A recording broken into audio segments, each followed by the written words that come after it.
होता है तो बुद्धि में मानो एक बहुत बड़ा भौतिक विज्ञान शिव का शिव तत्व और जो शिव मुनियों ने नियम ईश्वरी सत्ता के आधार पर बनाया वो सब समझ में आ जाता है। उसके अंदर इतनी बड़ी दया और करुणा भरी हुई है उसके नियम में कि किसी को छू दीजिए तो दिल पर हृदय पर इतनी चोट पड़ती है। ये वो ज्ञानी महापुरुष अथवा वो भक्त जिनके हृदय में ये शक्ति का उतार होता है वही इसको समझ पाते हैं।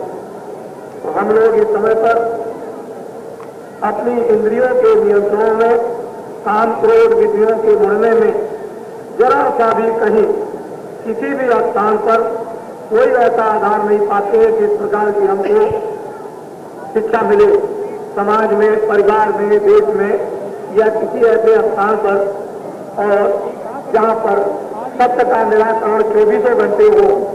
अगर ये शिक्षाएं भारत में चारों तरफ फैल जाए तो मनुष्य जो है हीरा सोना और ऐसा अमूलक बन जाए कि इसकी महिमा कहने योग नहीं है। ये वही इंसान आदमी है जिस इंसान और आदमी में मोहम्मद आए, आज उनकी पूजा है। जिस इंसान और आदमी में कृष्ण भगवान आए उनकी पूजा है। जिसमें राम आए उनकी पूजा, मीरा और कबीर आए उनकी पूजा, वेद और साधु आए उनकी पूजा। समय समय पर सतयुग त्रेता द्वापर में ये वही मानो अमेलक दिया हुआ उन्होंने उसमें रहकर के काम किया, हम लोगों ने उस काम नहीं किया। तो अब कुछ प्यार अपने अपने घरों में रहकर ईमानदारी, जो भी काम करते हो उसमें ईमानदारी, मेहनत, उस मेहनत की हक और हलाल खून पसीने की कमाई पर यदि हमारा ध्यान रहेगा तो हमारी संतान हम बहुत अच्छे और नेक, सदाचारी, सत्यवादी और त्यागी बनेंगे, धर्मात्मा और योग आत्मा भी हो जाएंगे। और उस योग आत्मा होने पर ही परमात्मा का दर्शन होता है। लेकिन हम कमाई खून पसीने हक हलाल की नहीं करेंगे तो हमारी इंद्रियां दूषित हो जाएंगी, बुद्धि दिल दिमाग खराब हो जाएगा, फिर इच्छाएं जाग जाएंगी, तमन्नाएं उठ खड़ी होंगी और संसार के भोगों में हम लिप्त हो जाएंगे। फिर हमारे पास में क्या रह जाएगा? सोना चांदी हीरे जवाहरात यदि किसी के पास है और चरित्र नहीं है तो उसके पास कुछ नहीं।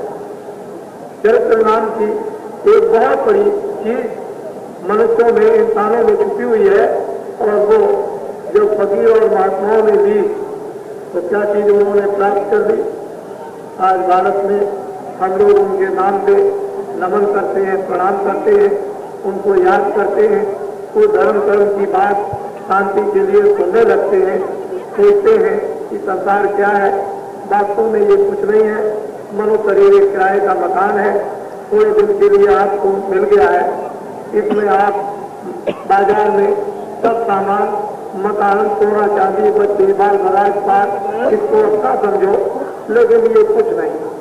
जब समय पूरा हो जाएगा तो एक मनुष्य रूपी मकान इस जिस्म से क्षण मात्र में निकाल कर बाहर कर दिए जाओगे, अपना कुछ नहीं है। तो हमारा जीवन अगर सही मानों में पूछा जाए तो देहातों में कितनी मेहनत और मशक्कत की कमाई लोग करते हैं, उनमें कितने सद्विचार होते हैं, उनमें दया भी होती है, धर्मात्मा भी होते हैं। वो लाख नहीं खर्चा कर सकते हैं लेकिन ढेला खर्चा कर सकते हैं। वो ढेला या एक दाना या उनका एक हाथ लाखों और करोड़ों के बराबर काम करता है। खून पसीने की कमाई वो धर्म को जगाती है।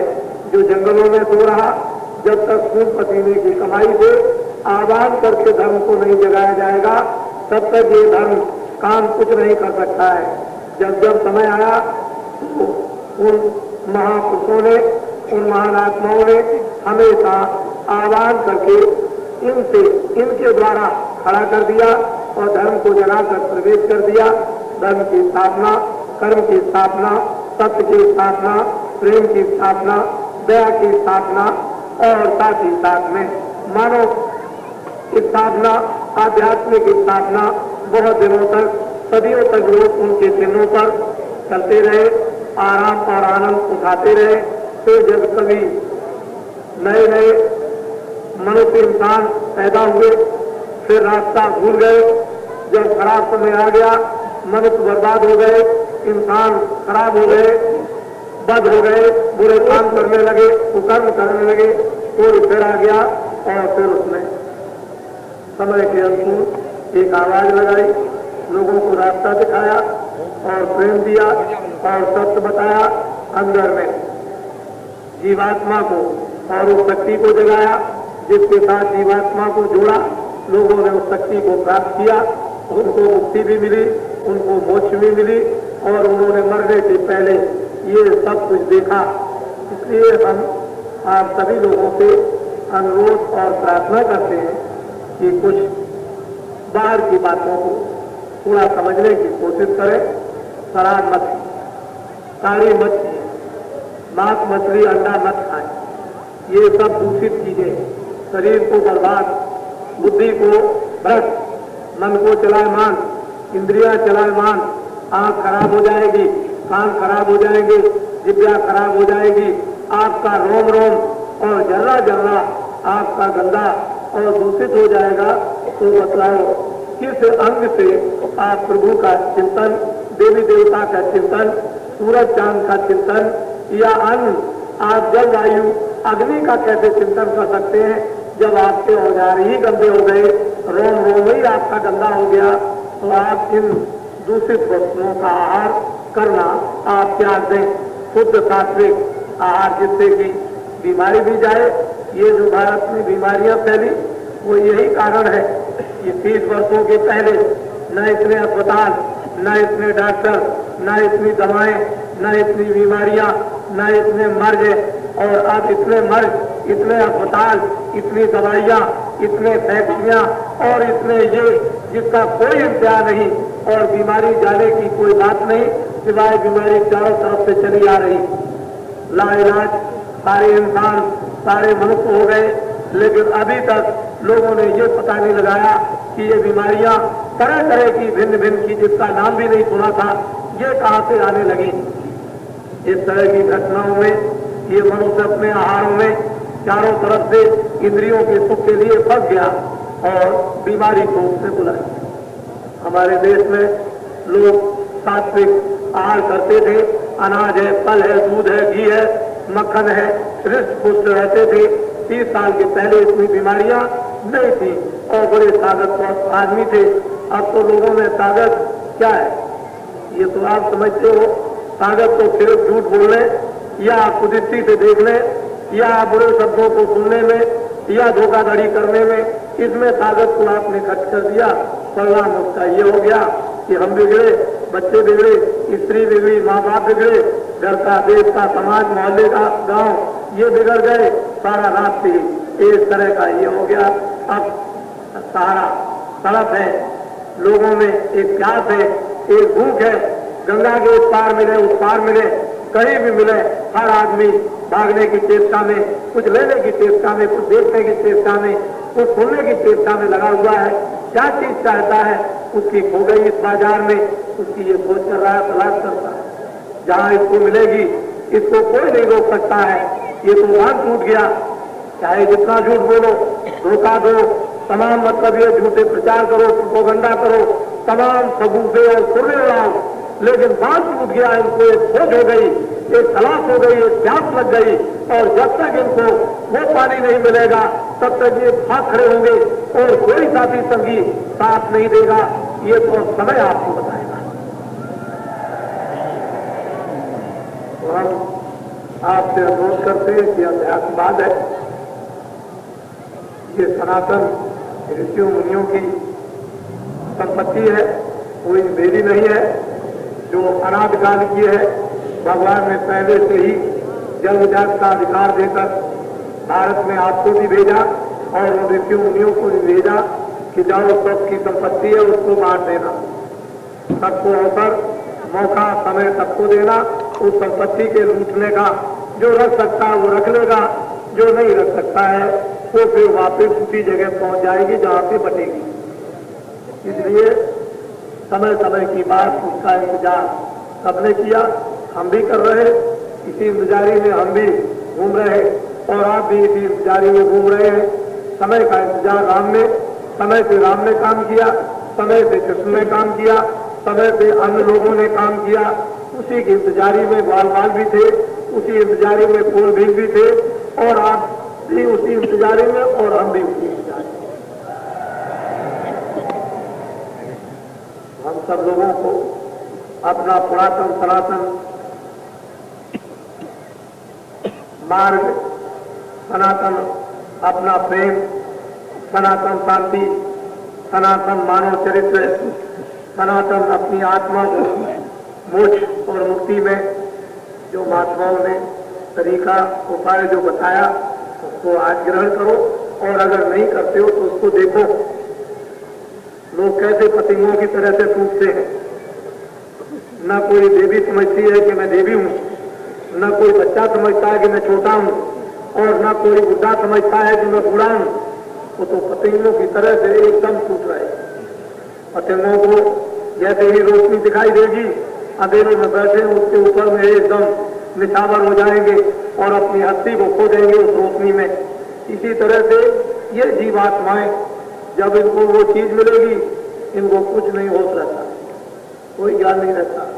इस मैदान में यहाँ पर इतना जन समुदाय जो नर नारी छोटे छोटे बच्चों का उपस्थित आपके समझ दृष्टिगोचर पड़ा हुआ है, ये बिल्कुल उसकी दशा यही है और कोई दशा नहीं। ये तो भगवान का, ये तो प्रभु का खेल है और ये हमेशा होता रहता है समय आने पर। इसलिए आप किसी को आश्चर्य नहीं करना चाहिए।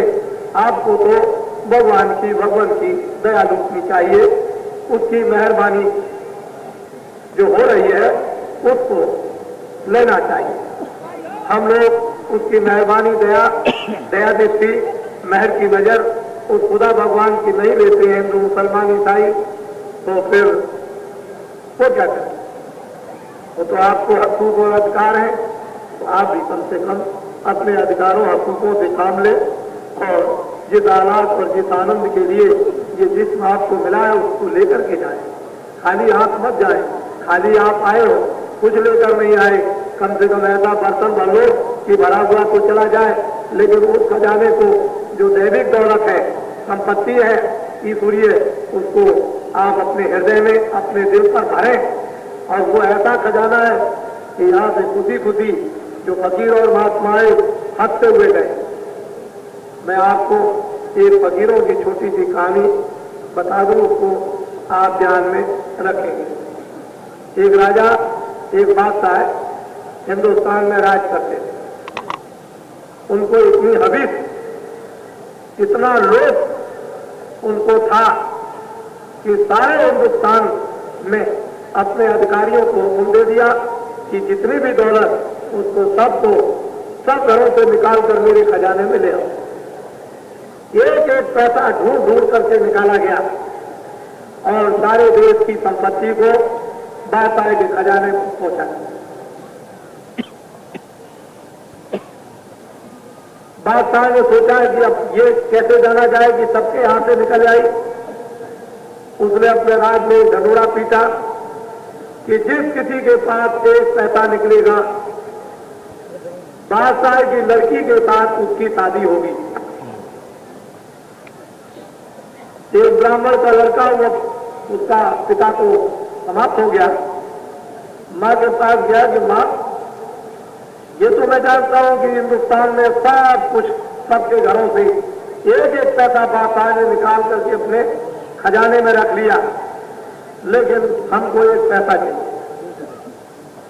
कह लगे बेटा हमारे पास तो कोई पैसा है नहीं और मैं किसी से मांगू उसके पास भी नहीं है। सारे हिंदुस्तान का पैसा तो इकट्ठा राजा ने कर लिया, तो खजाने में चला गया। कह लगे अगर हमको एक पैसा नहीं दिया तो हम खुदकशी कर देंगे।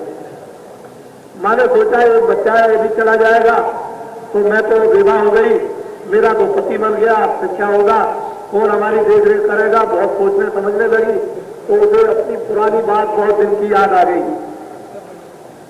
कि जब इसका पिता मरा था तो उस समय पर यह रवाज था कि कोई जलाया नहीं जाएगा, सबके सब गाड़े जाएंगे। तो जब इसके लड़के के पिता वो जब गाड़ने चले तो एक पैसा उसके मुंह में रख दिया और ले जाकर के उसको जमीन में गाड़ दिया।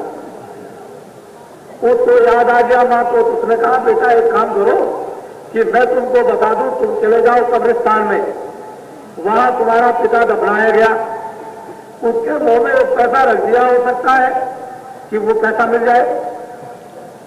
तो बच्चा गया अपना भगवा हुआ लेकर रात को और वहां जाकर के उसने खोदा और उसके मुंह में जो रखा हुआ था उसमें उसने निकाल करके एक पैसा निकाला, आया और कहा कि देख मां मैं तो ये ले आया, मुझे तो एक पैसा मिल गया, चले बेटा अगर तुमको शादी करना है तो जाओ ले जाओ। जब वो बादशाह के दरबार में क्या देखिए एक पैसा ये है और आप बादशाह सलामत अपनी लड़की की शादी मेरे साथ कीजिए, क्योंकि आपने ऐलान किया है कि जो एक पैसा देगा उसके साथ शादी करेंगे। बादशाह ने हुक्म दिया अधिकारियों को, पकड़ो ये बताओ कि पैसा कहां से लाए। चले इससे क्या मतलब कि पैसा कल नहीं तो सूली पे चढ़ा दो, सूली पर इसको चढ़ाओ, अगर ये न बताए तो सूली पे चढ़ाओ। तब उसने अपना दास्तां सब कुछ कहा कि मेरी माँ ने इस तरह से मुझे बताया कि वहां कब्रिस्तान में तुम्हारा पिता मरा था, उसके मुंह में एक पैसा रख दिया, तुम जाकर के निकाल जाओ। मैं रात को गया, उसको खोदा, उसके मुंह में से एक पैसा निकाला। अलग अच्छा देखो हिंदुस्तान की सब कब्रों को खोद डाला, सारे हिंदुस्तान की कब्रें खोद डाली, निकालो कहीं पैसा रखा हो, ये बादशाह का हुक्म हुआ। सारी दुनिया में हाहाकार मच गया, तमाम रियाया जो है चिल्लाने लगी। तो वो तो एक समय होता है, एक फकीर जा रहे थे, सब रो रहे थे।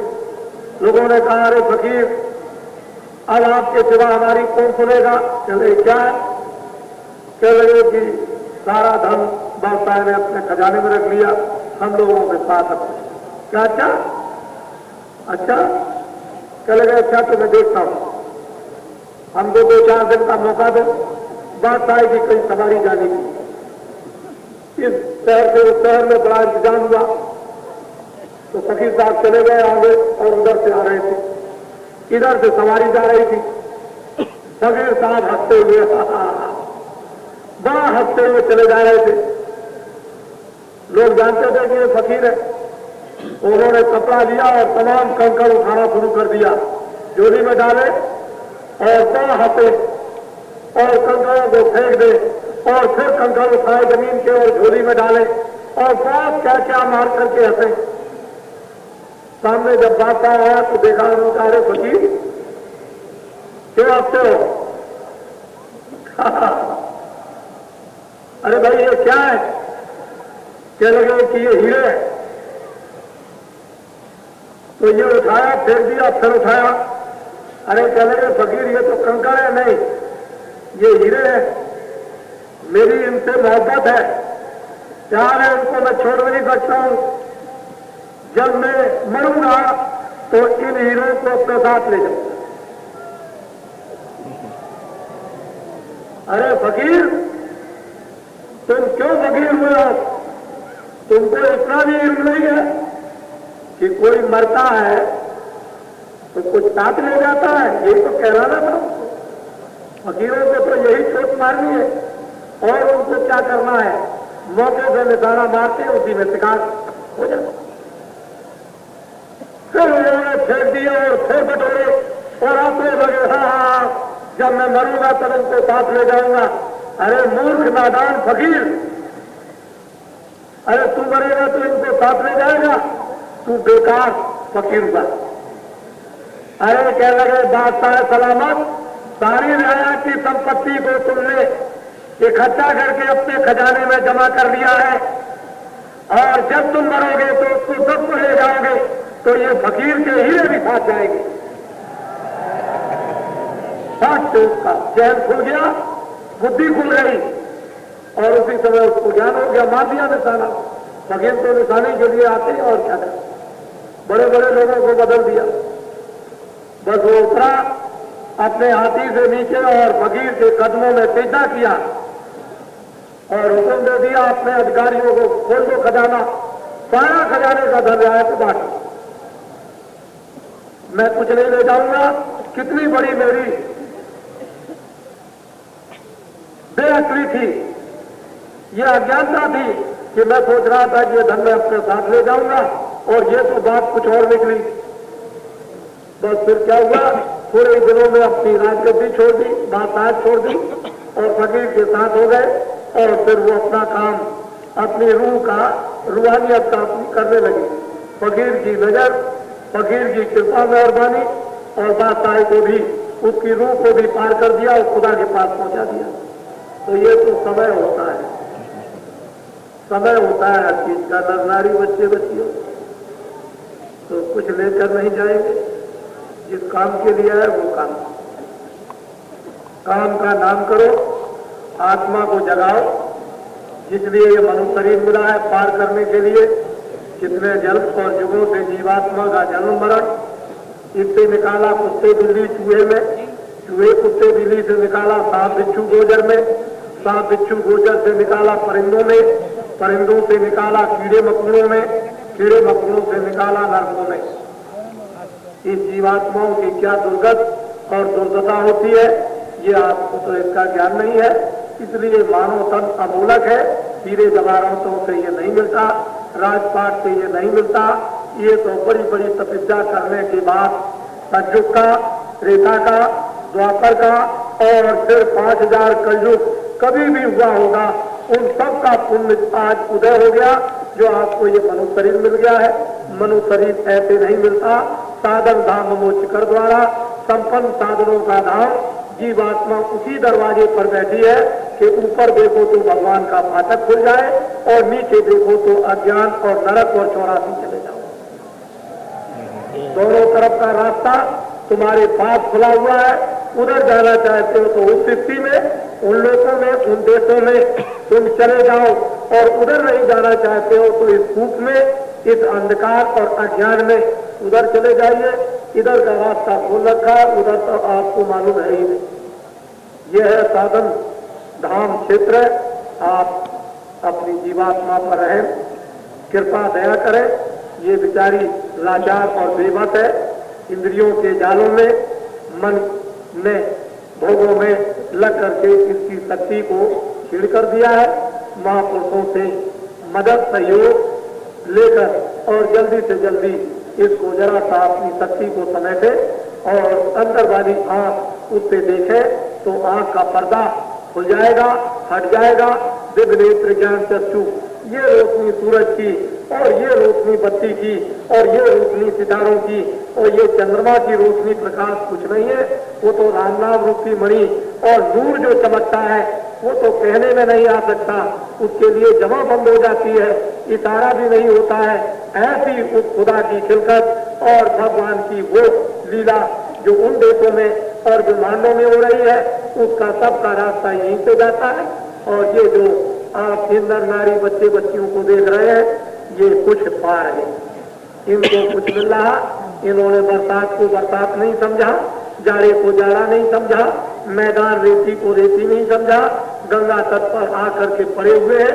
इनको आप जरा देखिए, कोई बड़ी वस्तु इनके सामने नजर और नाच रही है और उसी में ये व्यवहार, उस प्रेम में मगन, उनको होश हवास नहीं है। वो दीन और दुनिया को अच्छी तरह से समझ रहे हैं। इजाजत होती है तो चले जाते हैं, नहीं इजाजत होती है तो पड़े हुए। ये देखने को आप, हमने जो कुछ भी आप के सामने समझ, जो भी छोटे टूटे फूटे शब्दों के रखा था कि इस धरती पर इतना आदमी आएगा जो अभी तक आपके इतिहास में कभी काफी में नहीं आया। जो बातें आपके सामने बताई है वो सब सिद्धांत आपके सामने हो जाएंगी। और हमको इतने पक्के धार्मिक, भगवान में विश्वास करने वाले, देवी देवता में विश्वास करने वाले, हम जितने भी नाम भगवान के, छोटे और बड़े अनेकों नाम और ब्रह्मा विष्णु के हजारों नाम, उन सब नामों को अपने सिर पर 24 घंटे रखे रहता हूँ। मेरा किसी नाम से भी, चाहे मुसलमान के नाम हो, चाहे ईसाइयों के नाम हो, चाहे हिंदुओं के नाम हो, किसी नाम से खिलना और परहेज नहीं। लेकिन अफसोस है कि आपको अभी यही ज्ञान नहीं है कि विष्णु भगवान के 1000 नाम आपसे पूछा जाए कि 1000 नाम कौन कौन से है, तो आपको बताने को तैयार नहीं। वो तो आपको 1000 नाम तो याद नहीं है, जहां किताबों में लिखा है कि भगवान के अनंतों नाम, वो आप क्या बता सकेंगे। इसलिए प्रभु समझती है, सर्वव्यापी है, सब जगह है और एक देशी है। अपना मुकाम कभी नहीं छोड़ता, अपने मुकाम पे बैठा रहता है। सूरज एक देशी, चंद्रमा एक देशी, तारे एक देशी है, लेकिन प्रकाश के रूप में वो सर्वदेशी है। उनका प्रकाश जाता है सर्वदेशी। पावर एक जगह पावर हाउस है, लेकिन जो है वो जहां जहां तार जाएगा उसकी लाइट सर्वदेशी हो जाएगी, उसकी शक्ति सर्वदेशी हो जाएगी। लेकिन एक जगह से वो सारी जगह पर अपनी शक्ति का विस्तार किए हुए और सर्वदेशी होते हुए, सर्वव्यापी होते हुए, अंतर्यामी होते हुए आप उसको पहचान नहीं पाते। क्यों? कि आपके पास पहचानने के लिए आप ये चर्म आंखें उसे नहीं पहचानते, उसके लिए उसे बात ज्ञान चक्षु शिवनेत्र चित्त चाहिए आप। लेकिन वो आंख कब खुलेगी, कब मिलेगी, कब बनेगी, कब साफ होगी? जब आंख साफ जिनकी हो गई हो, अन्य आपकी आंख पर जड़ी बूटी लगा दें और आपके दिल और दिमाग और हृदय को साफ कर दें। जब सफाई हो जाए तो निर्मल जल तो मोह पावे, वो छल छिद्र कपट नहीं भावे। उसके यहाँ कोई छल, कोई कपट, कोई बनावट, रंग रूप को जात पात का, ये कुछ भी पढ़ने लिखने का, अंग्रेजी हिंदी उर्दू संस्कृत फारसी उसको कुछ नहीं चाहिए। निर्मल जल जो मोह पावे, उसको यही कहता है दिल का उजरा साफ कर आने जाने के लिए और ध्यान गैरों का उठा मेरे बचाने के लिए। एक मन लाखों तमन्ना उस पर भी भारी हमें, फिर कहाँ है ठिकाना उस खुदा को बैठाने के लिए। तुम्हारे अंदर लाखों और करोड़ों और बेशुमार ख्वाहिशें दुनिया की हो, वहाँ खुदा कभी भी आ सकता है। तुम्हारे उस तख्त पर, दिल और दिमाग पर उसकी सफाई हिंदू मुसलमानों सबको करनी पड़ेगी, बिना मुर्शिद और बिना गुरु बगैर उसके ये काम हो ही नहीं सकता है। उसकी रहनुमाई, उसका रास्ता वही बता सकता है जिसने देखा है। लेकिन हम लोग को जानते हैं तो बोलो अब क्या है। इसलिए सबको अच्छा ये सुनने का, हम बड़ी से बड़ी आपको चीजें इन्हीं दिनों में दोनों समय में, दोपहर को 1:30 बजे, शाम को 7 बजे निश्चित समय से कार्यक्रम प्रारंभ हो जाता है। और मैं सुबह 4 बजे से आपके सामने रहता हूँ बाहर, और शाम को जरा सा पूजा करने के लिए अंदर चला जाता हूँ। तो आपका तो कोई पता रहता नहीं है कि आप किस समय पर आएंगे, लेकिन आते ही एकदम उतावले और बिल्कुल एकदम थोड़ा बहुत तो सब्र किया करो कम से कम, क्योंकि हम तो आपके बीच में, हम कोई आपसे अलग तो है नहीं। हमने तो आपके लिए देखने के लिए ये सब कुछ विधिवत कार्यक्रम यानी रख छोड़ा है और विधिवत हो रहा है और देवी देवता प्रसन्न किए जा रहे हैं, ताकि वो आपको भी सहयोग दे सके, मदद दे सके, प्रसन्न हो जाए। तो हर तरह से मानव खुशहाली, मानव धर्म, ये सब कुछ, उसके लिए आप भी थोड़ा निमित्त मात्र बनो। अगर और कुछ नहीं है तो दिन में 24 घंटों में एक बार तो सच बोल दिया करो, और कुछ नहीं है तो कोई सच्चाई की चीज मिनट 2 मिनट सुन लिया करो, और कुछ नहीं है कभी आपने भगवान का नाम नहीं लिया तो 1 मिनट अगर कहीं आप लेने लगे कि भाई कहीं भी खड़े हो जाए, पेड़, आसमान, जमीन, किसी तट पर, और कहें कि भगवान हमको सद्बुद्धि दे दीजिए, तो 1 मिनट के बजाय 2 मिनट आप दे देंगे, फिर 4 मिनट देंगे, 2, 3, 4 दिन के अंदर तो आपका दिमाग ही बदला हुआ दिखाई देगा। तो कुछ ना कुछ तो आप निमित्त मात्र बनो। जरा सा थोड़ा सा भी अगर बनने लगोगे तो सहयोग आपको मिलने लगेगा, अदृश्य शक्ति सहयोग देने लगेगी, फिर वो दृश्य शक्ति सहयोग देने लगेगी। तो दोनों तरफ से आपको अदृश्य शक्ति सहयोग देगी, उसका परिचय आपको नहीं मिलेगा उसने किया कि नहीं किया, लेकिन दृश्य गोचर शक्ति अगर आपको सहयोग दे दे तो इसके द्वारा उसकी शक्ति का हमको कुछ मिल गया तो विश्वास हो जाएगा और जान भी जाओगे आप। ये राम क्या थे, ये दृश्य शक्ति सामने थी, इन्होंने जो कुछ दे दिया, सामने का विश्वास आपको आ गया, कृष्ण का विश्वास हो गया, मोहम्मद का विश्वास हो गया। ये सच्चियां नहीं होती तो अदृष्ट का आपको विश्वास उसका कैसे हो सकता था? न उसके आनंद का होता, न उसकी शक्ति का होता, न उसके होने का होता, न विस्तार का होता, न स्वर्ग वैकुंठ का होता, न बड़े बड़े ब्रह्मांडों का होता। लेकिन जब दृष्ट चर्म दृष्ट गोचर जब शक्ति काम करती है हमारे ही जैसे शरीर में रहकर, तो हमको उसकी सत्ता का विश्वास हो जाता है और बोध भी हो जाता है। आप धीरज रखो, तो ये समय के लिए हम तो एक आदमी है। हमने तो अपने जीवन में गुरु महाराज से सीखा। उन्होंने कहा ये सब किताबें उठाकर बांध कर सिर पर रखकर और 100 बार प्रणाम करके इनको रख दो, इधर रखी रहो, पढ़ने लिखने का कोई काम नहीं, जो हम पढ़ा दें ऊपर। इन किताबों में जो लिखा वो नहीं समझ सकते, इनको बांध करके सिर पर रख करके 100 बार प्रणाम करो इनको, और जो हम पढ़ा दें उसको पढ़ो। फिर इनको देखना तो वो बात बिल्कुल आपकी तुम सामने आ जाए। तो गुरु महाराज ने, हम तो किताबें कभी पढ़ते, हमको मौका ही कभी नहीं मिलता। गुरु महाराज ने जो पढ़ा दिया है उसी को, अब उनको आप देखिए कि जो कुछ कह रहे हैं उनमें है कि नहीं, उनको आप देख लीजिए। आप ये देख लीजिए कि हमको जीवन में वो जो सुनाया जा रहा है वो मिलता कि नहीं मिलता है।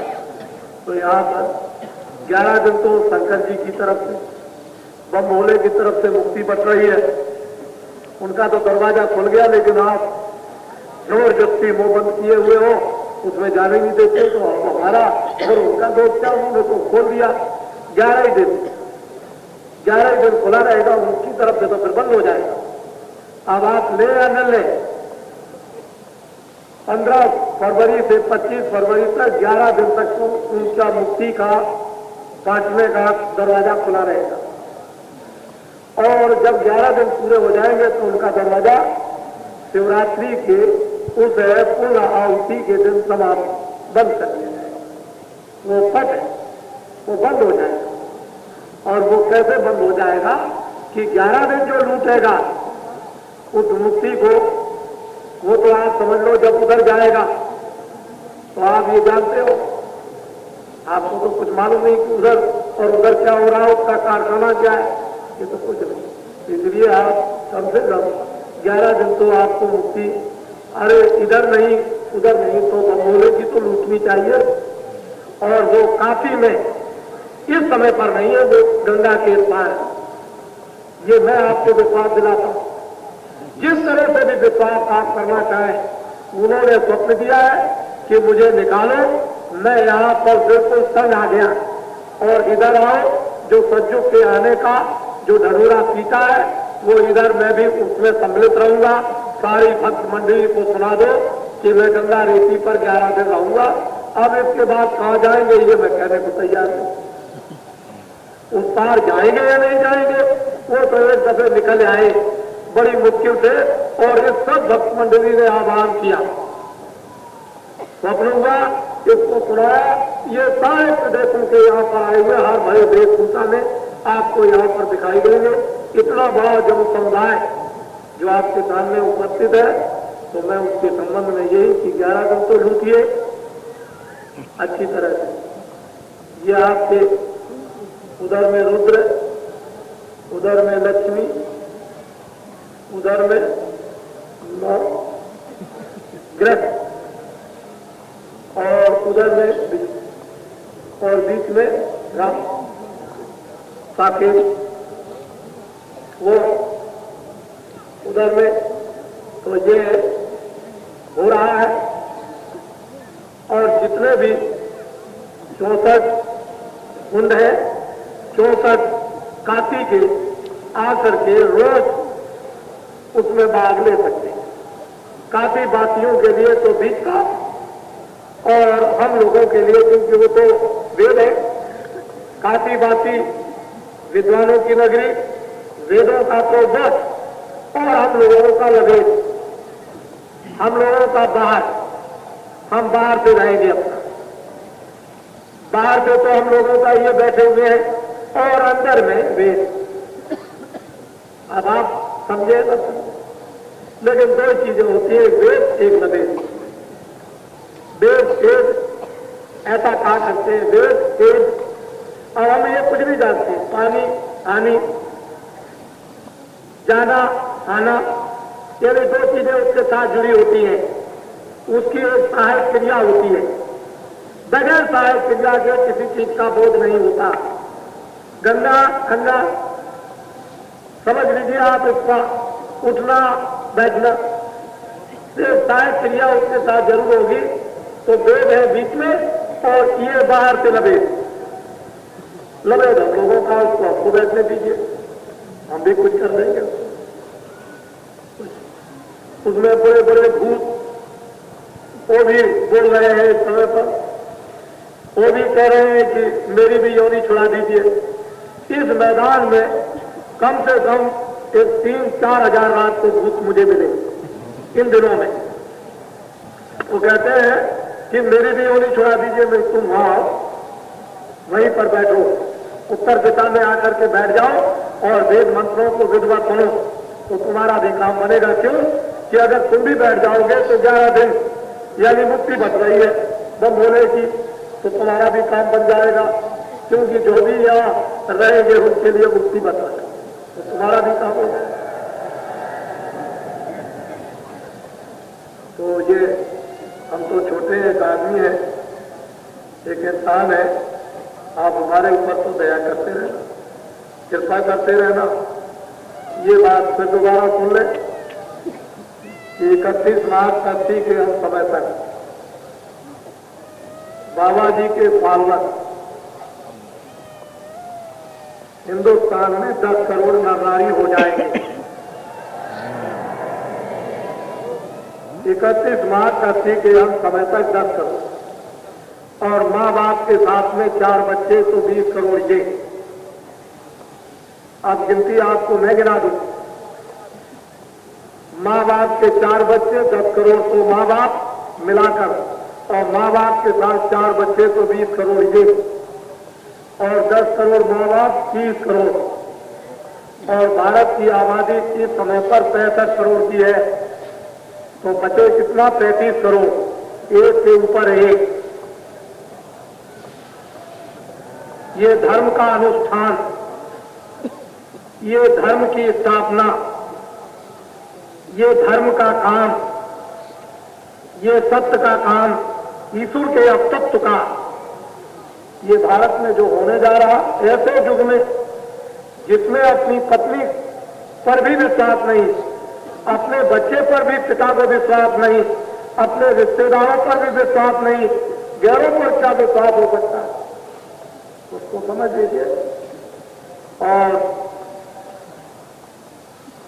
मैं लोगों से ये कहता था कि समय आएगा ऐसा, आप लोग शराब मत पियो, मांस मत खाओ, मछली मत खाओ, अंडे मत खाओ, चोरी मत करो, डकैती मत करो, कत्ल मत करो, ऐसे काम मत करो। पहले हुकूमत करने वाले छोड़ दें, उसके बाद अधिकारी छोड़ दें, जनता को हम मना लेंगे, जनता को हम मना लेंगे, वो हमारे ऊपर छोड़ दीजिए। अगर बड़े लोग छोड़ दें और अधिकारी बुराइयों को छोड़ दें तो सारा समाज कितना सुहावना और सुंदर भारत में स्थापित हो जाए, और जितनी भी मर्यादाएं छिन्न भिन्न हो गई, स्वाभाविक सबकी सब वापिस लौट आए। इन मर्यादाओं के लौटने में आप सब लोग योगदान दीजिए। बड़े बड़े लोग दिल्ली और लखनऊ में बैठने वाले योगदान दें, जो मैं कहता था, फिर अधिकारी भी योगदान दें, और फिर ये लोग भी योगदान दें। हम लोग सब मिलकर के एक काम करें तो भारत को बिल्कुल स्वर्ग जैसा बना ले। हमने बिगाड़ा है तो हमको ही रास्ता एक निर्धारित कर लेना होगा। जब बाबा जी ने कहा कि 76 में वर्तमान का शासन 76 के अंत में समाप्त हो जाएगा, तो बाबा जी को इतना कहने पर जेल के अंदर 29 जून को पकड़ के जगह अपराध बन। हम वही आदमी है कि हमको निमंत्रण पर कानपुर फूलबाग के मैदान में 23 जनवरी को सन 75 में बुलाया। मैं निमंत्रण पर गया, मैंने अपना संदेश वहां 45 मिनट सुनाया, लेकिन इतने तेजी के साथ में बोला कि 3 घंटे की स्पीच को 45 मिनट में पूरा कर दिया और 30 लाख के लगभग जनता उस फूलबाग के मैदान में उपस्थित थी। मैंने तो न जब कभी कुछ कहा। मेरा नाम है तुलसीदास, आश्रम है मथुरा में। जय गुरुदेव नाम का प्रचार सारे हिंदुस्तान में करता हूँ। जय गुरुदेव नाम किसी आदमी और जानवर का तो है नहीं, उस परम पिता परमात्मा भगवान ईश्वर अल्लाह और खुदा का, किसी आदमी का तो नाम है नहीं। जो खुदा, जो भगवान कभी गर्भ में, जन्म में, मरने में, छोटे बड़े में नहीं, अंधे बहरे में और अज्ञान में नहीं आता, उसका नाम जय गुरु। बाबा जी आपको सब जगह ये परिचय देते हैं, लेकिन उस समय पर कितना झूठ का प्रोपेगेंडा कि जो भी मैं कानपुर में बोला एक भी शब्द अखबार और रेडियो पर नहीं आया। अगर वही टैप आपको सुना दिए जाए तो आप दांत तो तले उंगली दबा जाएंगे। हजारों टैप उस समय पर चल रहे थे कानपुर के फूलबाग के मैदान में, लेकिन दुनिया को धोखा देने के लिए क्या नहीं किया गया नीचे से ऊपर। और जब ये कहा कि 75 के अंत में ये शासन दिल्ली का समाप्त हो जाएगा, तो क्या बात ये कुछ झूठ होने वाली थी। इन देवियां जो बैठी हुई इस मैदान में, ये सन 76 में दिसंबर के महीने में यानी 10 तारीख से जेल में इतनी गई कि शायद किसी भी पीरियड में यानी किसी भी सत्याग्रह में अंग्रेजों के जमाने में उस समय पर इतनी देवियां जेल में कभी नहीं गई। और इन देवियों ने जो मारे खाई हैं और नंगा करके जो छोड़ दिया गया, वो बहुत ही अशोभनीय काम था। हमको बंद कर दिया, कोई बात नहीं, हम तो चुपचाप जेल में चुपचाप मौन होकर के रहते। बेड़ियां भी पहनाई, हथकड़ियां भी लगाई, सब काम किए। अंत में जब देखा कि सिंहासन चला जाएगा तो दिल्ली में भी बुलाया और फिर सुलहनामा भी करने की बहुत कोशिश की। बाबा जी को कितने कितने करोड़ों की लालच दी। हमको लालच की क्या जरूरत है, हमारा तो रतन ये बैठा ये हीरे और जवाहरात, अरे ये क्या चीज है, ये क्या चीज, कुछ नहीं। हम तो चुटकी बजाते करते, चुटकी बजाते में ऐसे काम हो जाए। ये रतन, हीरे जवाहरात ये बैठे, हमको 2 करोड़ की और 10 करोड़ की क्या जरूरत है, कुछ नहीं। लेकिन हम आपको ये बताए देते हैं कि जिस शासन ने इमरजेंसी को लगा दिया और जिस शासन ने अत्याचार किए हैं निरपराध लोगों पर, अब वो शासन नहीं आएगा। कैसे आएगा?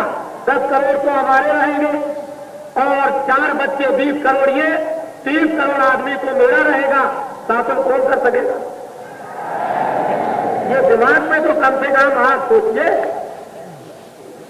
धर्मनिष्ठ लोग आए, चरित्रवान आए शासन में, हमको उसकी कोई जरूरत नहीं।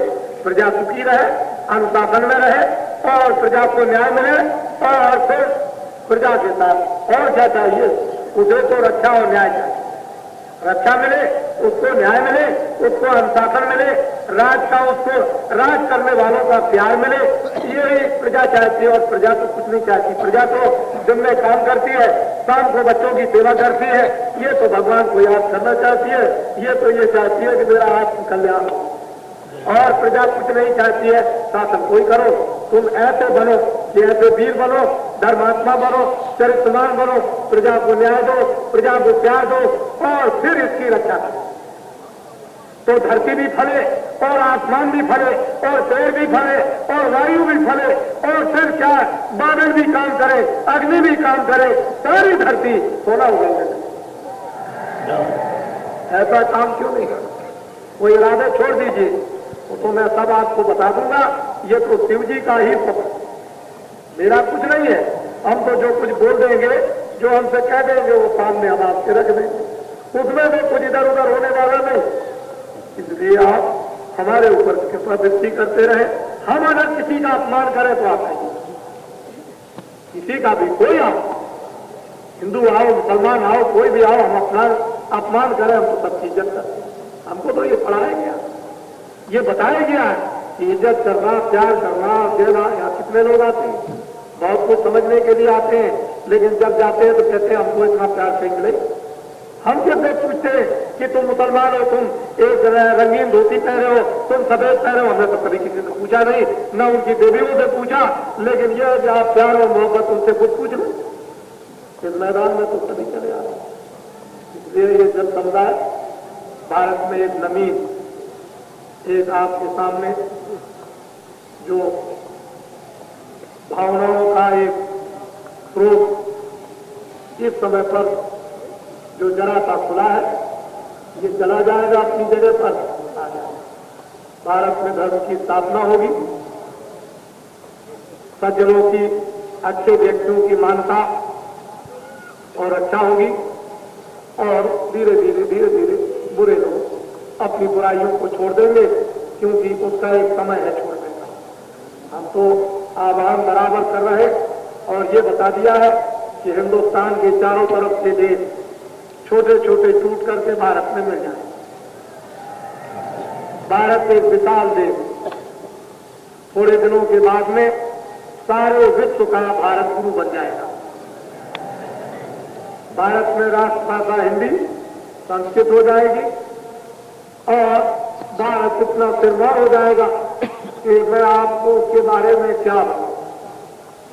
मेरी बात तो आज पागलों जैसी मालूम होती है, लेकिन जब ये सब चीजें आ जाएगी तो सारे विश्व में ये कहानियां बन जाएंगी। अभी लोगों को नहीं, मैं तो अभी कुछ विशेष करके कहता ही, धीरे धीरे इशारा करता हूं और चलता रहना चाहता हूं। मेरे लिए मैं कुछ कहना, मैं तो आपको दिखाना चाहता हूं, कहना यही मैदान है। जब मैं यहाँ काम 1-1.5-2 महीने से कर रहा था तो लोग कहते थे कि जो ये कहते हैं तो आप मेरा कुछ नहीं, आप अपनी आंखों से देखना, क्योंकि हम कुछ कहना ही नहीं चाहते, हम तो आपको दिखाना चाहते हैं। तो आप देखें, आप भी मदद करें, हम भी मदद करें। हमारी आपकी मदद से एक सुंदर समाज, एक सुंदर देश, सुंदर परिवार फले फूले और सब लोग अच्छी तरह से फल फूल, अनाज, घी दूध, मक्खन, कपड़े, सबको मकान मिले, सब लोग प्रेम और मोहब्बत से रहे। इस तरह के युग का ढंढोरा आपके सामने पीटा जा रहा है। ऐसा समय आएगा। जय गुरुदेव।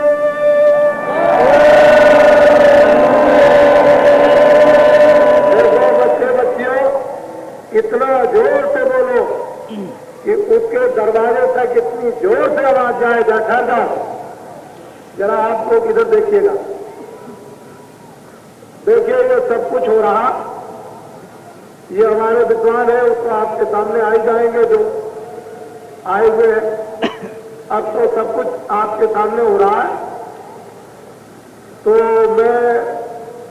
मुझे आप छुट्टी दे देंगे, मैं चला जाऊं? क्यों? अब तो कोई बात नहीं, अब तो सब बिल्कुल एकदम, अब कोई बात नहीं, अब तो आप कर लेंगे, तो मुझे छुट्टी दे दीजिए, मैं चला जाऊं? अच्छा ये बताइए कि मैं चला जाऊं तो आप यहाँ रहेंगे? मुझे जरा हाथ देखिए, आप उसको देखिए, आप सब लोग पूरा। अच्छा ठीक, नीचे कीजिए आप, ये देखिए आप, ये आपको समझने की बस जरूरत है समय पर।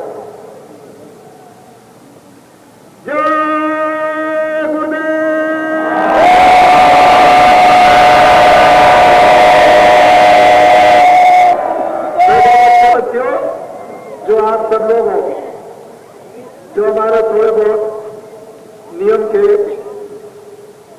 राज के, कानून के अधिकारी जो भी थोड़े से 2-4 यहाँ पर है, कोई बात कभी ऐसी वैसी हो जाए तो प्यार मोहब्बत के साथ कोई गलती कर जाए तो पहले तो माफ कर देना, पहले तो माफ कर देना, क्योंकि समय पर तुम बैठे हुए हो, माफी के सकते माफ कर देना, पहली बार तो माफ कर देना और कहना कि बच्चा, भाई, दोस्त, इस स्थान पर ऐसा काम मत करना।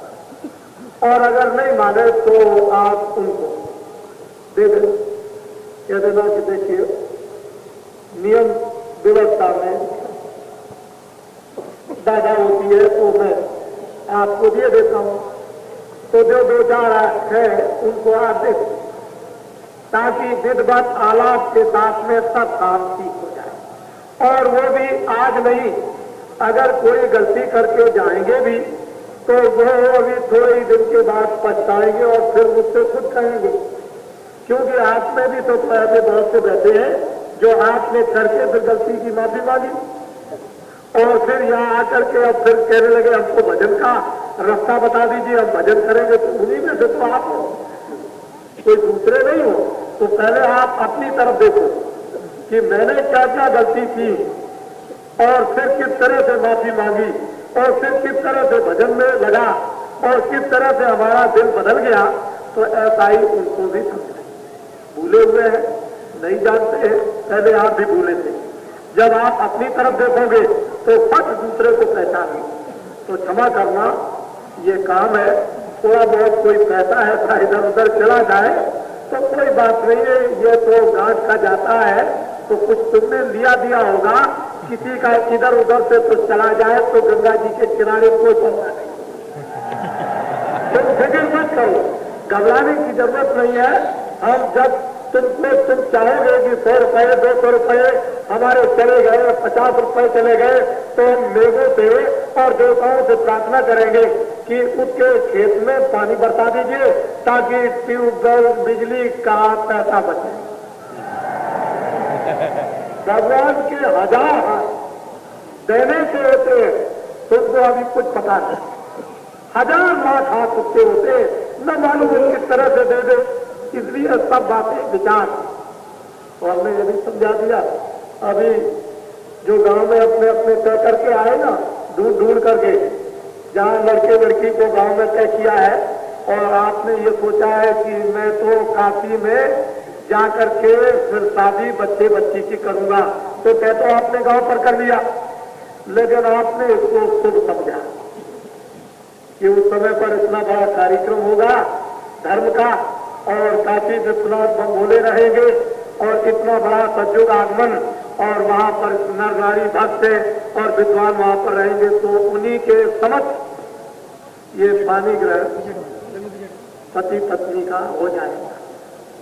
तो वो भी यहाँ पर अभी हो जाएगा। आप काशीवासी जो माने लोग हैं अपने सज्जन, वो इधर आए और यहाँ आकर के उनके लिए काफी जगह ऊपर बैठने की है, 2 3 से 4 2 आदमी बैठ सकते हैं, कोई ऐसी बात नहीं है। कल हमारे गेट पर आदमी ठीक से पढ़े लिखे अच्छी तरह से रहेंगे, लेकिन हमने ये इंतजाम आपको उन किसानों के द्वारा करके बताया कि वो भी कर सकते हैं जो एक अक्षर नहीं पढ़े, वो भी अच्छा इंतजाम कर सकते हैं ये आपको। लेकिन ये मत समझे कि यहाँ पढ़े लिखे नहीं है, यहाँ हर भाषा जानने वाले हैं, लेकिन मालूम ऐसे होगा कि कोई झाड़ू लिए होगा, कोई डलिया लिए होगा, कोई 4000 तनख्वाह पाता है, कोई 3000 पाता है, कोई कुछ करता है, कोई कुछ डलिया लिए हुए है, लेकिन उसको आप समझ नहीं सकते, कुछ जानता, भाषा भी देहाती बोलेगा। तो ऐसा कभी मत समझिए कि पढ़े लिखे नहीं, अनपढ़ और पढ़े लिखों का समावेश। और उनकी किसानों के द्वारा भी आपको इंतजाम बताया गया कि देखिए कैसा इंतजाम। मैं एक दिन यज्ञशाला में अंदर गया तो मुझे भी नहीं जाने दिया, अंदर में ही प्रवेश नहीं दिया, तो मैं भी लौट आया। मैंने कि मैं इनके नियम में क्यों बाधा नहीं, जब मुझे नहीं, तुम्हारे लोगों से कहा कि यज्ञशाला में मुझे को नहीं जाने दिया और मैं आपको क्या बताऊं, आप कैसे जाएंगे, नियम के विपरीत कैसे जाएंगे। तो फिर मैंने इनके अफसर को बुलाया कि भाई कह दीजिए मैं अंदर जाऊंगा, तो उन्होंने कहा कि भाई जाने देना। बताइए आप ये तो कम से कम समझ सकते हो, नियम तो नियम ही है। इसलिए किसान बहुत, और आप इन किसानों से जो एक अक्षर नहीं पढ़े हैं, बड़े बड़े विद्वान जो अपने को बहुत समझते हैं कि मैं बहुत कुछ जानता हूं, जरा इनसे बात तो करके आप देख लीजिए। कोई बात नहीं है, विद्या की जगह अपनी जगह और तत्व की जगह अपनी जगह, सत्य अपनी जगह पर है, विद्या अपनी जगह पर है। मैं उस विद्या का अपमान नहीं करता, मैं सम्मान करता। इसलिए आप आइए, इधर भी विराजमान, इधर भी, और आप 64 जजमान में पति पत्नी के आप काशी बाती दे दीजिए और बीच में आकर के और पूरा आप आनंद लीजिए, अपनी मानता को प्राप्त कीजिए। ये आपके लिए दरवाजा बिल्कुल खुला हुआ है। ऐसा कभी मत समझिए कोई कि मेरे लिए दरवाजा किसी ने बंद कर दिया, हरगिज नहीं। आप यहाँ बैठिए और मैं वहां बैठू, मुझे उसकी कभी भी ख्याल नहीं इस बात का। मैं तो बैठा ही वो नहीं बैठा हूँ, मिट्टी में बैठा रहता हूँ, मेरे लिए क्या। अभी तो कपड़े साफ कर लिए, अभी थोड़ी देर के बाद देखिए आप कि कितने गंदे कपड़े रहते हैं। तो कोई बात नहीं। अच्छा वो बोलिए, अच्छा जय गुरुदेव।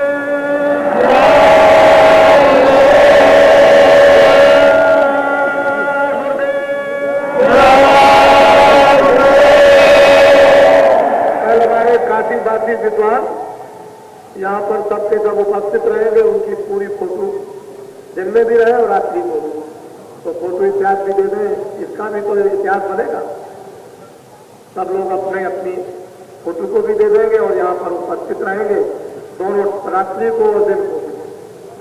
थोड़ी देर के लिए फिर अपने चले जाएंगे, थोड़ी देर समय जरूर देना पड़ेगा। जय गुरुदेव।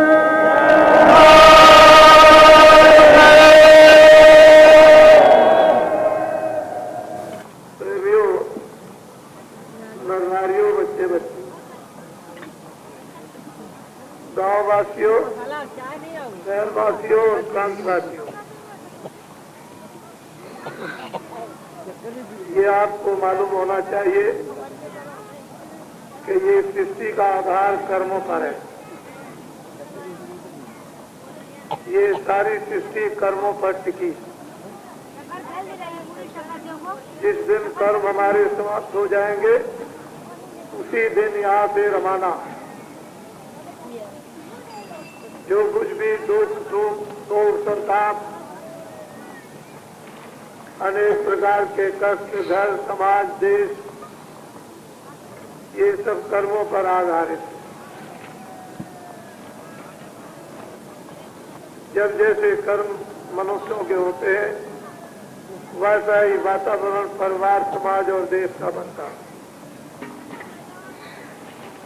हमारे तामस कर्म होंगे तो सारा देश, सारा समाज, सारा धर्म, सारी पूजा, देखना, सुनना, बोलना, ये सब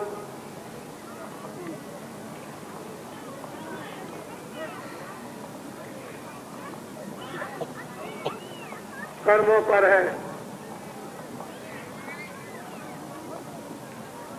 तामस जो आज कर्म हो रहे हैं उनसे हम लोगों को फल नहीं मिलता। राजस कर्म करने को हम जानते नहीं, सात्विक कर्म हमसे हो नहीं सकते, तामस कर्म लोग करते। तामस कर्म करें सब लोगा, यही से पामे सब दुख लोगा। सभी लोग तामस कर्म को, अज्ञान कर्म को, अनजान कर्म को, कुकर्म कर्म को धर्म में करते हैं। अनेक प्रकार का लोगों को मानसिक, शारीरिक, आत्मिक, पारिवारिक और देश का कष्ट भोगना पड़ता है। कम से कम तामस कर्मों को समझो, राजस कर्मों पर आ जाओ जहाँ न्याय ही न्याय, दूसरों का आदर करना, कराना, न्याय की बात करनी, करानी, न्याय की रक्षा देनी, दिलानी। लेकिन हमको राजस बात मालूम ही नहीं। शारीरिक मानो जो सात्विक है वो तो बहुत दूर, रजोगुण, तमोगुण, सतोगुण, इन तीन गुणों का विस्तार हुआ। तमोगुण बम बोले शंकर जी, और रजोगुण ब्रह्मा और सतोगुण विष्णु, ये अपने अपने गुणों को बताते रहते हैं। और धर्म पुस्तकों में ये तीनों गुण तीनों देवों के आए। तमोगुण में क्या होता है? प्रलय। रजोगुण में उत्पत्ति और सतोगुण में पालन। ये तीन गुणों में दो कर्म बच गए, अच्छा और बुरा। एक अच्छा, एक बुरा, एक पाप, एक पुण्य। और इन्हीं पर, दोनों पर सब कुछ, जीवन और जन्म मरण आधारित है। इन अच्छे बुरे दो कर्मों को समझ लिया जाए तो हम तमोगुण, रजोगुण और सतोगुण को भी समझ सकते हैं। लेकिन जब तक हम ये नहीं समझेंगे तब तक हमारी बुद्धि निर्मल और पवित्र नहीं होगी।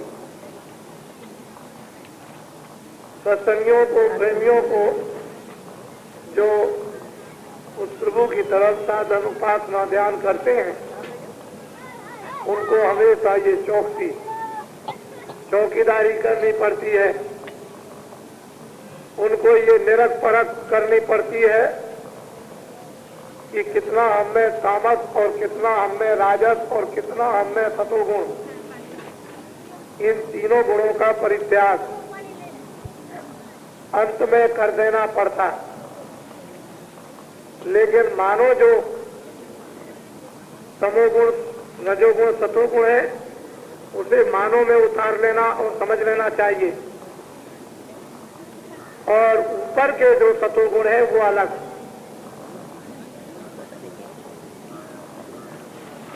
देवताओं की व्याख्या अपनी जगह पर थी। हम लोगों को देवों द्वारा सत उपदेश मिलते रहते थे। हम इन गुणों को समझते रहते थे। इन गुणों के समझने पर काम, क्रोध, लोभ, मोह, अहंकार इसमें फंसते नहीं थे। बुद्धि काम करती थी और मन विकल्प नहीं करता था। मन अपने बस में, बुद्धि नित्य अनित्य, जीवात्मा उसमें प्रभु की ताकत प्रवेश हो जाती थी। इस तरह से मानव शरीर में जीवात्माओं की रक्षा विधिवत, ताकि इस मनुष्य शरीर में ऐसे बुरे कामों का भंडार न जमा होने पाए जो हमको जन्म मरण बार बार और हर बार और हर क्षण भोगना पड़े। तो ये सत्संग में, सत उपदेश में उन महापुरुषों के जिन्होंने देखा, उनसे जब ये सुनने को मिलता है तो ज्यों की त्यों बात समझ में आ जाती। किताबें पढ़ते रहोगे, बात कुछ समझ में नहीं आएगी। काम, क्रोध, लोभ, मोह, अहंकार के भूत रहोगे, रजोगुण, तमोगुण समझोगे नहीं, उपासना जैसी चाहोगे करोगे, उसका कोई भी फल ना अपने को न दूसरों को। आज सारे देश में पूजा सभी करते हैं, इबादत सभी करते हैं, खुदा को सभी कहते हैं हम मानते हैं, भगवान को सभी कहते हैं हम मानते हैं। लेकिन भगवान जब खड़ा हो जाए और कहे कि बच्चा ये काम मत करो, कह लगे तब तो हम आपको नहीं मानेंगे। फिर नहीं यार, खुदा खड़ा हो जाए और मुसलमान भाइयों से कहे कि देखो इस काम को मत करो, तो शायद हो सकता है कि दूसरे दिन मस्जिद में ना जाए, क्योंकि वहां खुदा खड़ा है। वो ये कहेगा कि ये बुरे काम, बद काम है और ये पाक काम है, बद कामों को छोड़ दो और पाक कामों को करो। तो कह लगे ये मुझसे नहीं हो सकता है, पाक काम तो होंगे नहीं, पवित्र कर्म तो होंगे नहीं। तो वहां भी जाना, मंदिरों में भगवान खड़े हो जाए और बता दिया करें कि आज तुमने ये किया, तो वो तो दूसरे दिन कभी जाएगा ही नहीं। कि ये तो सभी पोल पट्टी खोल देते हैं, ये तो हमारा बड़ा अपमान समाज में, घर में हो जाएगा। तो देवताओं को आपने अपनी जेब में रखा और तमोगुण में होकर के ये काम किया। और तमोगुण में ये उछाल मारते हैं कि भगवान को मानते हैं, देवी को मानते हैं, देवता को मानते हैं, ये मानते वो। तमोगुण में किसी को नहीं माना जाता। वह तो काम, क्रोध, लोभ, मोह, अहंकार का साम्राज्य है। वहां रजोगुण और सतोगुण की क्या जरूरत, क्या आवश्यकता है। तो ये लोग कहा करते थे कि काशी भारत में ही विश्व का विद्या और आध्यात्मिक विद्या विज्ञान का भंडार है, केंद्र। सारे विश्व के लोग काशी आकर उस विज्ञान को प्राप्त करते हैं, ऐसा सुना करते थे। हम भी सुनते थे, आपने भी कभी सुना होगा। लेकिन ये भी आपने सुना है अपने कानों से, चाहे गांव के नर नारी बच्चे बच्चियों की काशी में किस तरह की अफवाहें उड़ाई। ये भी आपने गली गली कूचे कूचे में भेद बदल के जान लिया। आप बड़े जासूस बन गए। खबर लगाने वाले जब लंका में चले गए, खबर ले आए भेद बदल करके और राम को बता दिया। फिर राम ने वैसा इंतजाम कर दिया तो आप भी काशी नगरी के जासूस बन गए और सब पता लगाए आए। कोई बात किसी गली की बाकी नहीं रही। तो इस समय पर नर नारी बच्चे बच्चियों, ये तामस साम्राज्य है और आप उससे निकाल कर इधर लाए गए गंगा के तट पर, कि जहां पर तामस साम्राज्य ना हो बल्कि राजस हो। और जब आपको तीसरी जगह ले जाऊंगा, कहीं भी एक अयोध्या में आपने, एक अहमदाबाद में और तीसरा काशी गंगा तट पर, और एक और जोर लगाना है। बस फिर कोई बात नहीं, बस एक और जोर मारना पड़ेगा। पूरा धुआंधार, बस एक की और जरूरत पड़ेगी, बस काम हो गया।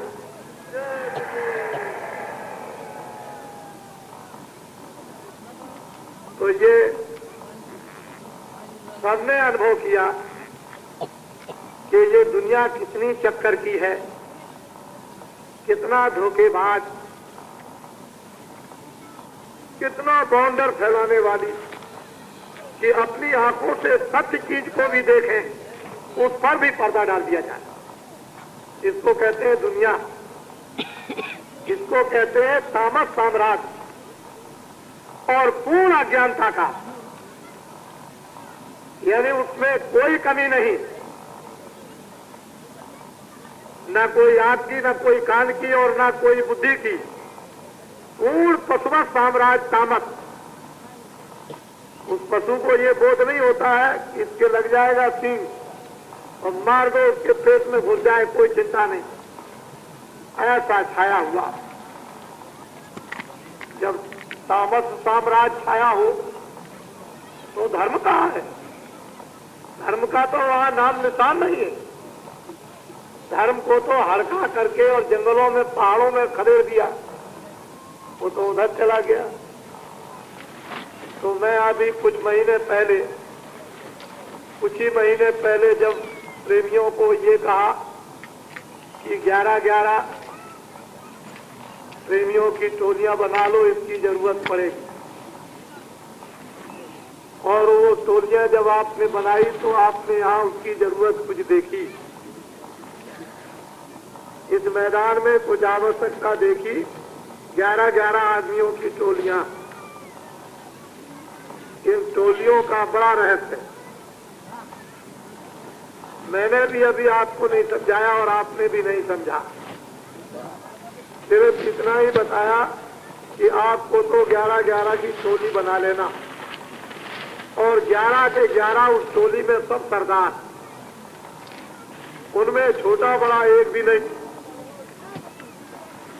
सबके सब सरदार और सामान बराबर।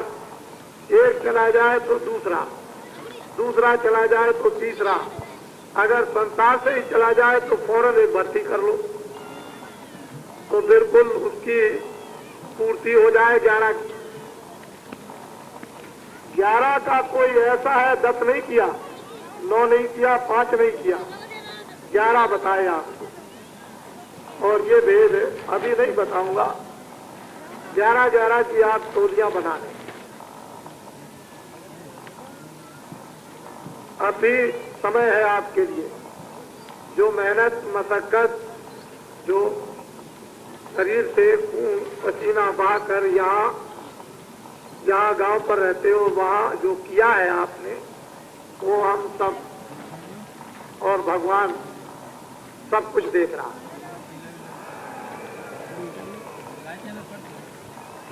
ये विश्वास प्रेमियों को हो गया है कि हमने अपने भगवान पर विश्वास किया है, तो प्रेमियों को ये विश्वास हो गया कि उनकी कृपा मुझ पर हो रही, दया हो रही है।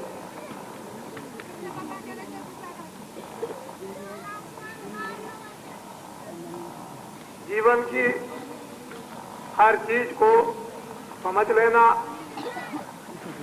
आगे सामने, और उसके बाद ये तीनों चीजें समझ में आ जाएं, भूत, वर्तमान और भविष्य, तो आदमी अपने गड़े हुए विज्ञान को प्राप्त कर ले। आज भारत में अपना विज्ञान जो भारतीय था, जिसमें सब कुछ छुपा हुआ था, जिसमें सब कुछ है, कोई ऐसी चीज नहीं है भारतीय विज्ञान में जो लोक और परलोक की न मिल जाए, लेकिन हम लोगों ने उसको खोला नहीं, खोदा नहीं, न इसकी कोशिश और चेष्टा की। जब भारत के लोग अपने विज्ञान को खोद लेते हैं, खोल लेते हैं,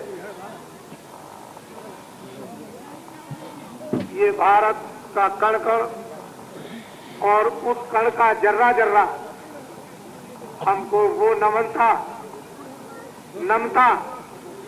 सिखा देता है, स्वाभाविक अपने आप, किसी को सिखाने की जरूरत नहीं है। इसे भूमि भारत का ये महत्व और उसका असर आप सब प्रेमी देख रहे हैं, सुन रहे हैं, समझ रहे हैं।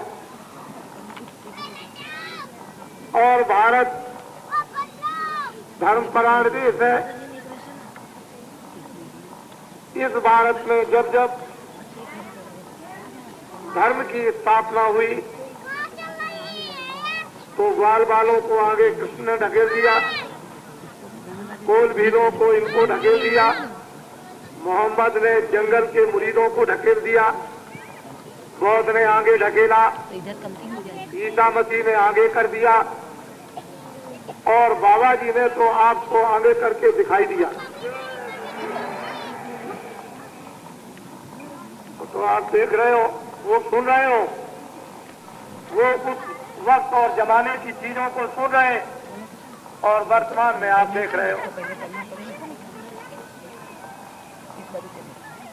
ये दिखाया जा रहा, वो सुनाया जा रहा, और वो अगर सत्य हो सकता है तो ये भी सत्य होगा।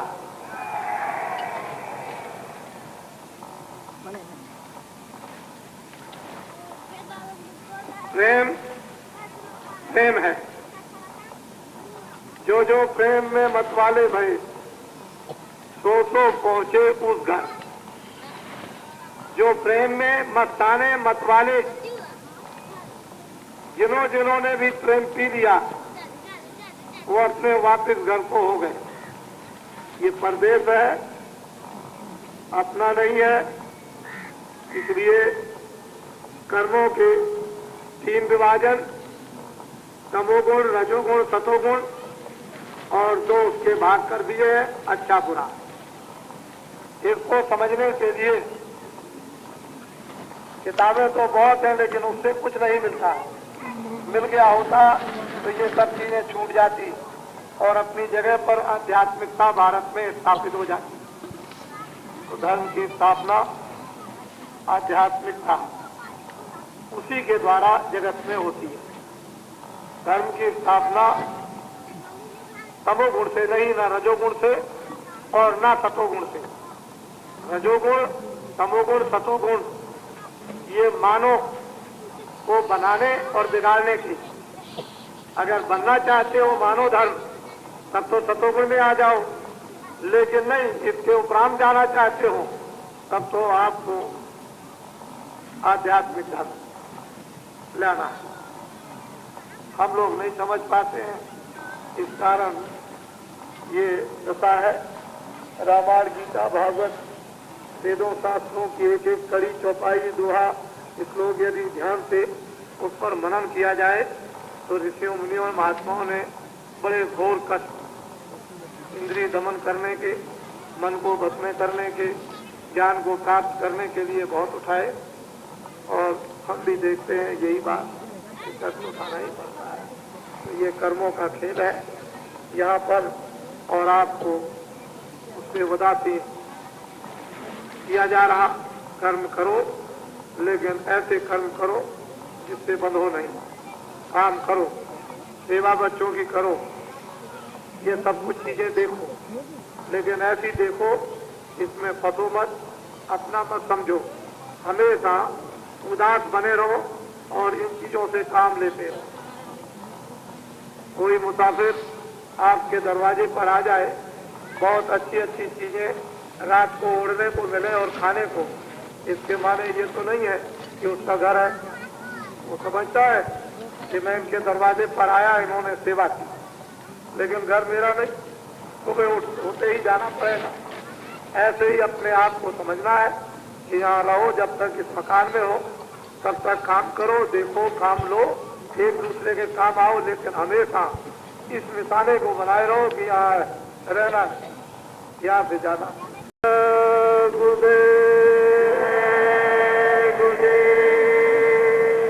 जय गुरुदेव नाम किसका? परमात्मा का।